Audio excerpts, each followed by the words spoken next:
Living Stations of the Cross was first performed at Our Ladies of Sorrows in Farmington Hills for 11 years before Kelly Nito added the performance here at the Cathedral of the Most Blessed Sacrament here in Detroit. I'm Adam J. Taylor reporting.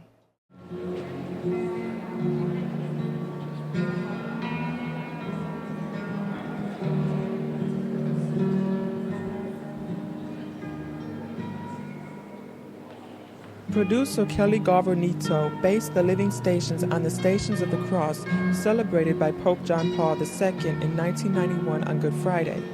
These stations reflect deeply on the scriptural accounts of Jesus Christ's passion to prepare Christians, both Catholic and Protestants alike, for Holy Week.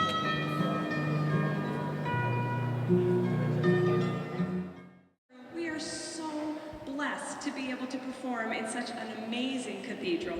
We do have a few thank yous on opening night, of course, that's standard.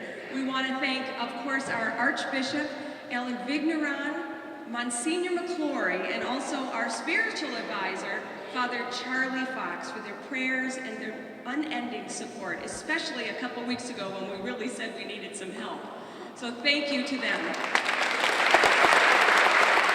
Living Stations has been described as the Broadway version of The Passion of Christ because of its professionalism, original musical score, and epic theatrical production.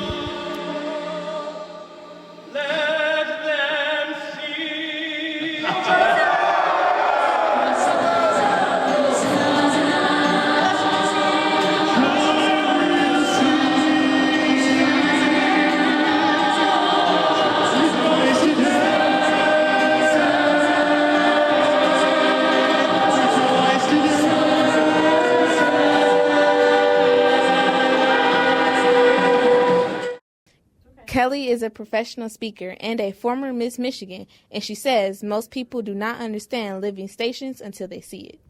They think it's a really cheesy Catholic show, because us Catholics, well, we haven't really done very well in this type of event. Our Protestant brothers and sisters, they use a lot of theater and the great music, but Catholics are about 20 years behind in that. So we're hoping that we can help this new evangelization. We're hoping that we can allow Catholics to experience something like this and to want it more. And so we're hoping they go home, tell their friends, so they come back every year and make this an annual tradition. Kelly first created the Living Stations for her local parish before she brought it to the Blessed Sacrament. She's a convert to the Catholic faith. As a speaker, she often talks about those who struggle with their faith. It's a good thing to struggle. It's important to ask questions. It's important that you don't just accept mom and dad's faith as your own. So if you're struggling, that's a good thing. You want to struggle in your faith. Because then when you get your questions answered and you understand what Jesus has done for us, then you've developed your own faith. And it's important in this world that you guys know what you believe. Kelly struggled with her faith for many years before she converted. Well, I wasn't even a Christian, so I was 35 years old, and I believed I was following heavily the occult and transcendental meditation. And then when I was 35, I became a born-again Baptist. And 2 years later, at 37, I became a Catholic. So I have to say, now that I look back, it was like living in darkness, and I'm so glad that God pulled me into the light. Kelly says she heard God's call to evangelize the faith through her talent. When I looked at the altar, I was feeling horrific pain, I believe from the scourging, and I was in such spiritual pain. When I looked at the altar and saw it, by hearing his voice, it confirmed that he made sense of my entire life. Because at that moment, all the crazy things I had done up until then made sense. It was a preparation for this journey. So it was a confirmation, and it was a peaceful knowing that this was my calling. And I was 37. I had been looking for my calling for years, and I had been praying, that God would give me my working papers. Allow me to work for you, Lord. And when he did, it was a great confirmation. Throughout the years, Kelly has composed new songs that added new talent to the performance. The best part about theater is that we get new and interesting people every year.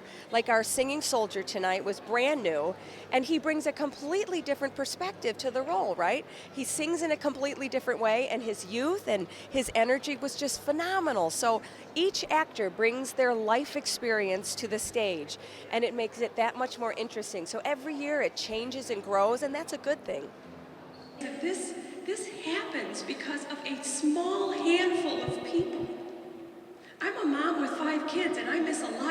games and softball games.